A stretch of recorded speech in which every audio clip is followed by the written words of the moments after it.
प्यारे बच्चों, आज हम पंडित रामचंद्र शुक्ल के द्वारा लिखित निबंध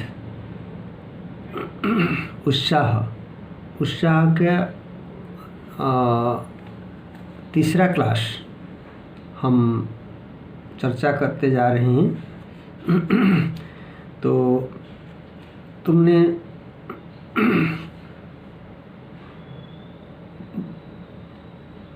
पहले जो चर्चा हुई थी कि युद्धवीर और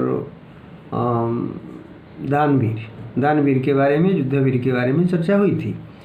तो अब हम जो दानवीरता और युद्धवीरता के साथ साथ और क्या चीज़ क्या ज़रूरी है, यानी उसके बारे में हम चर्चा करेंगे, जो जिसमें शारीरिक बल का भी प्रयोग होगा। तो प्रत्येक कर्म में थोड़ा या बहुत बुद्धि का योग भी रहता है। उस काम हम करते जा रहे हैं, हर काम में बुद्धि का प्रयोग रहता है। कुछ कर्मों में तो बुद्धि की तत्परता और शरीर की तत्परता दोनों बराबर साथ साथ चलते हैं, यानी बुद्धि की तत्परता और शारीरिक तत्परता ये चलती है। उत्साह की उमंग, यानी उत्साह की उमंग मतलब उत्कंठा व निगाह। उत्साह की उमंग जिस प्रकार हाथ पैर चलवाती है, उसी प्रकार बुद्धि से भी काम कराती है। किसी काम में हम उत्साहित हो जाते हैं तो हमारा हाथ पैर चलने लगता है, यानी हम तत्पर हो जाते हैं, है ना। तो और इसके साथ साथ बुद्धि से भी हम काम कराते हैं। ऐसे उत्साह वाले वीर को कर्मवीर कहना चाहिए या बुद्धिवीर? यह प्रश्न मुद्रा राक्षस नाटक बहुत अच्छी तरह हमारे सामने लाता है। मुद्रा राक्षस नाटक ये एक संस्कृत में लिखा गया एक नाटक है। और विशाखा दत्त, कालिदास, हर्ष जैसे विद्वान थे संस्कृत के, उसी प्रकार विशाखा दत्त एक संस्कृत के विद्वान थे, नाट्यकार थे। उन्होंने ये मुद्रा राक्षस नाटक लिखे हैं। तो इस नाटक में बताया गया है, ये जो इतिहास में तुमने सुना होगा, पढ़ा होगा, चंद्रगुप्त मौर्य और चाणक्य नीति तुमने पढ़ी होगी। तो चाणक्य के द्वारा नंद वंश का ध्वंस हुआ और चंद्रगुप्त मौर्य सिंहासन पर बैठे। और उसी समय एक राक्षस था,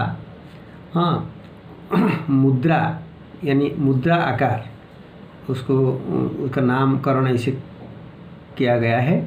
तो ये राक्षस किस प्रकार चंद्रगुप्त मौर्य का विरोध कर रहा था राज्याभिषेक में, फिर भी कूटनीति प्रयोग करके चाणक्य ने उसको कैसे मना लिया।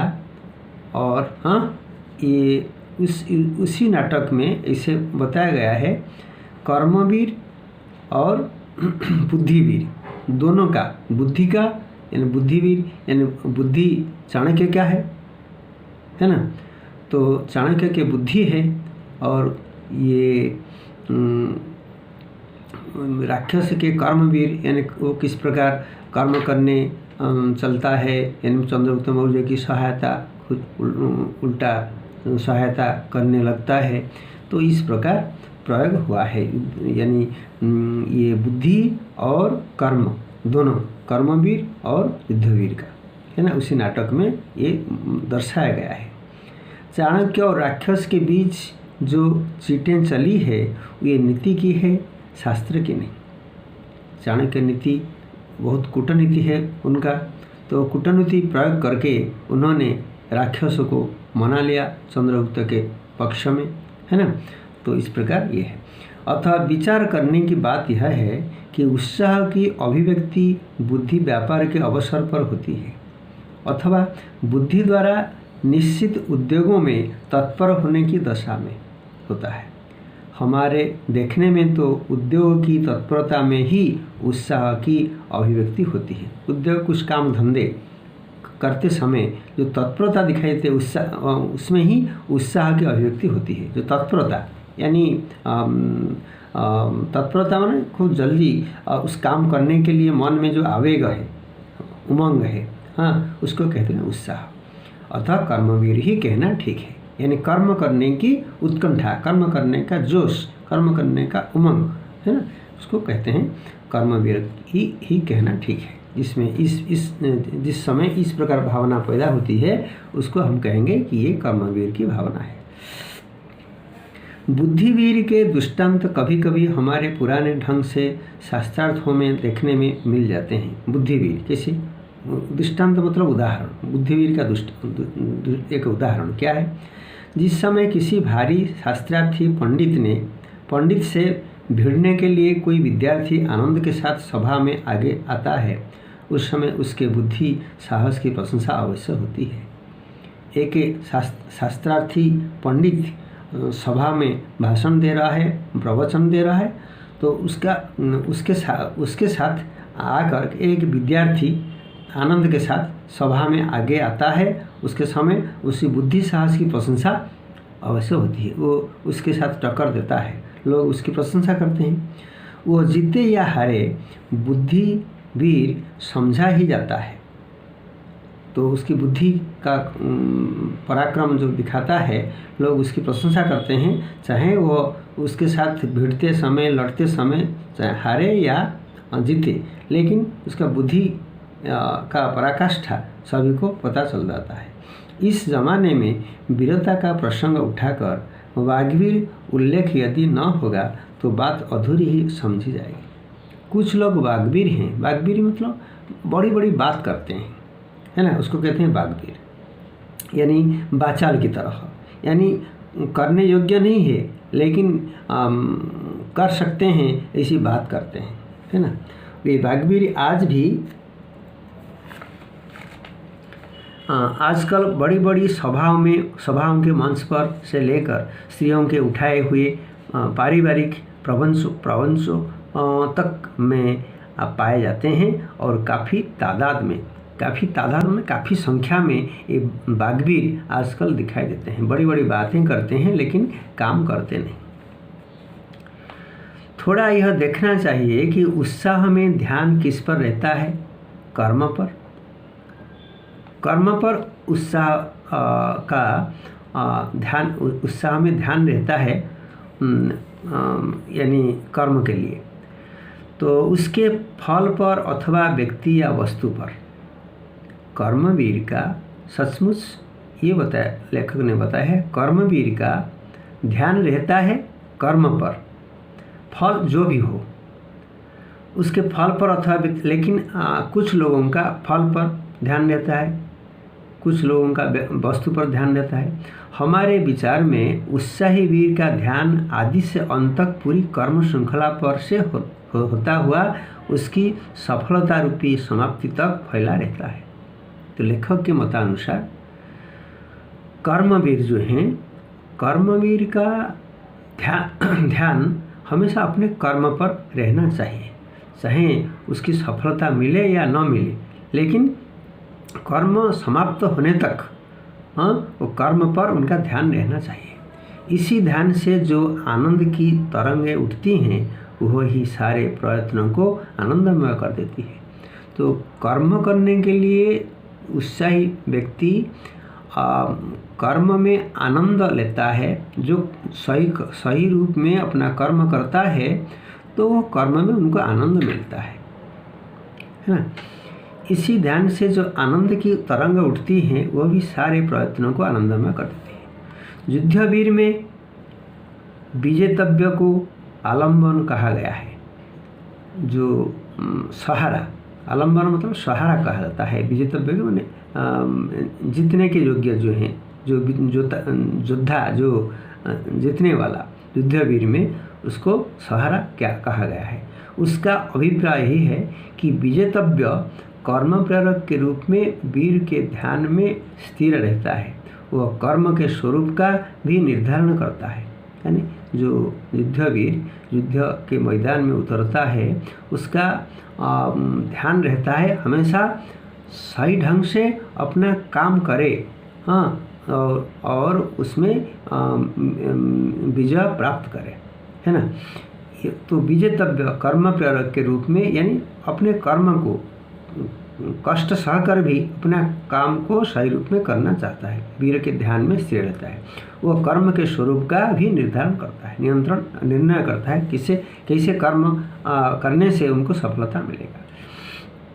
पर आनंद और साहस के मिश्रित भाव का सीधा लगाव, आनंद और साहस ये दोनों के मिश्रित भाव का सीधा लगाव उसके साथ नहीं रहता है।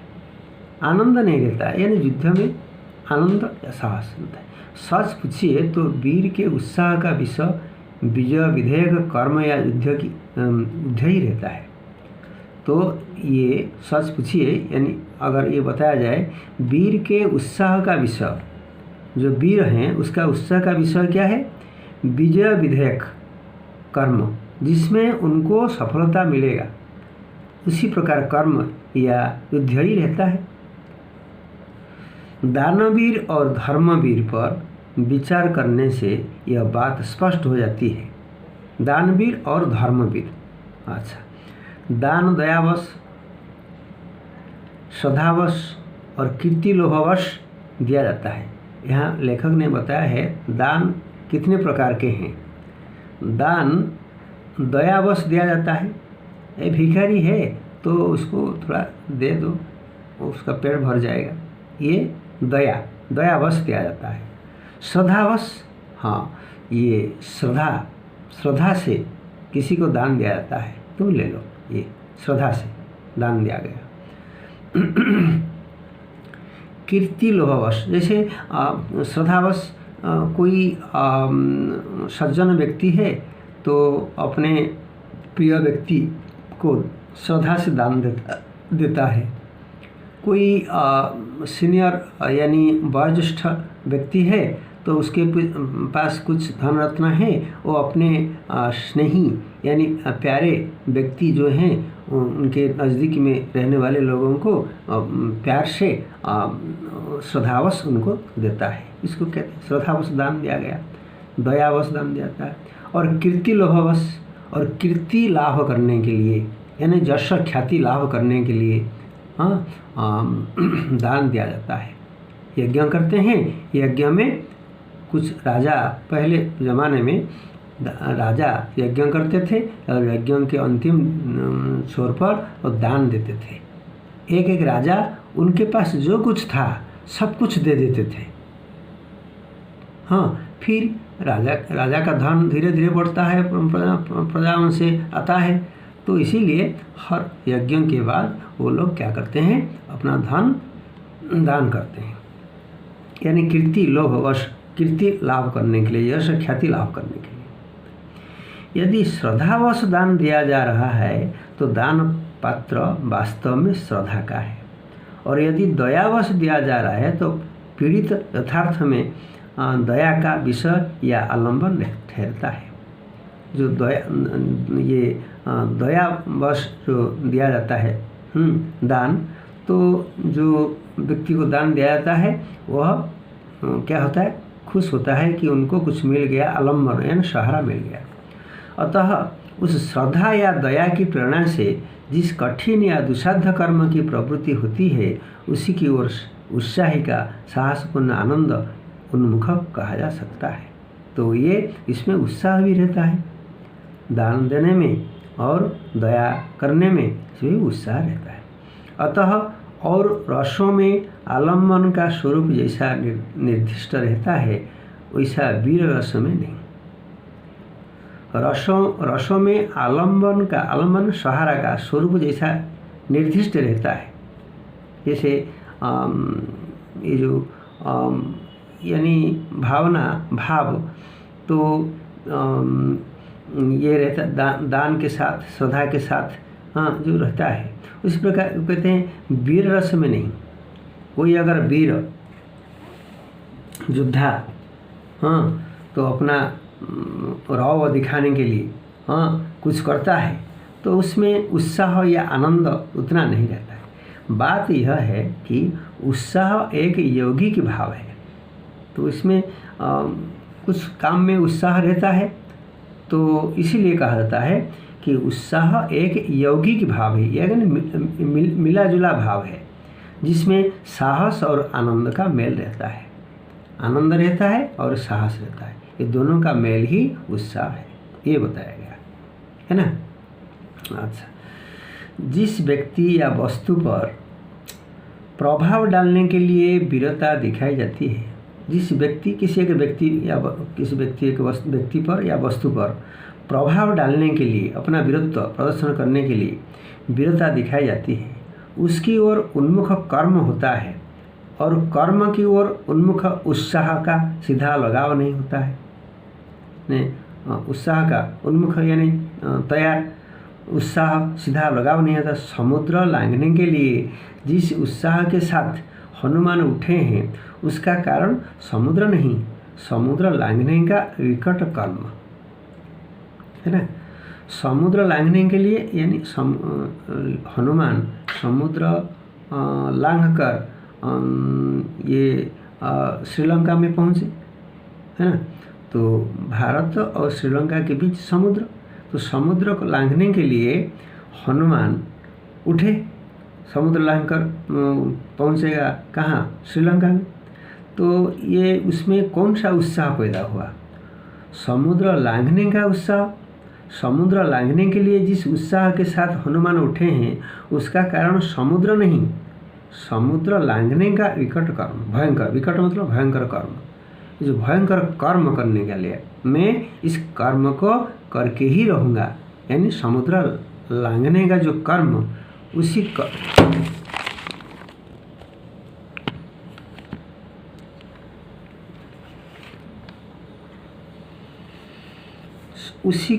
प्रकार कर्म को करने के लिए ये इसको कहेंगे कि ये इसमें उत्साह है।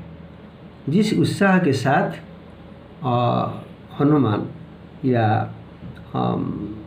हनुमान क्या किया कि उठा समुद्र लांघने के लिए, लांघने का कर्म सहज नहीं है, भयंकर कर्म है, फिर भी ये भयंकर कर्म को उत्साह के साथ करने के लिए तत्पर हो गया, है ना।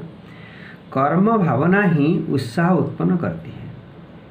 काम करने की जो इच्छा है, कर्म भावना मतलब काम करने की जो इच्छा है, उसको कहते हैं उत्साह।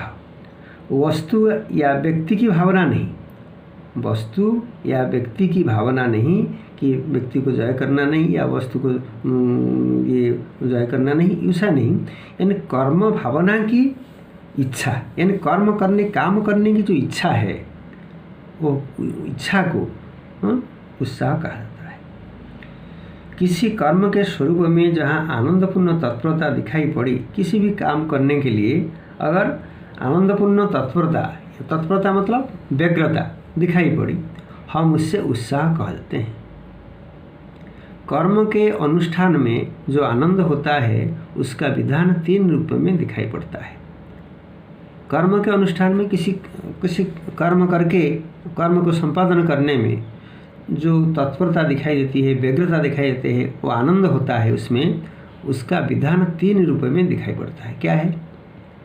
कर्म भावना से उत्पन्न उत्साह आनंद, फल भावना से उत्पन्न और उत्साह आनंद, आगंतुक अर्थात विषयांतर में प्राप्त आनंद एवं उत्साह। तो इसके बारे में हम दूसरे क्लास में चर्चा करेंगे। आज इतना ही चर्चा करते हैं। धन्यवाद।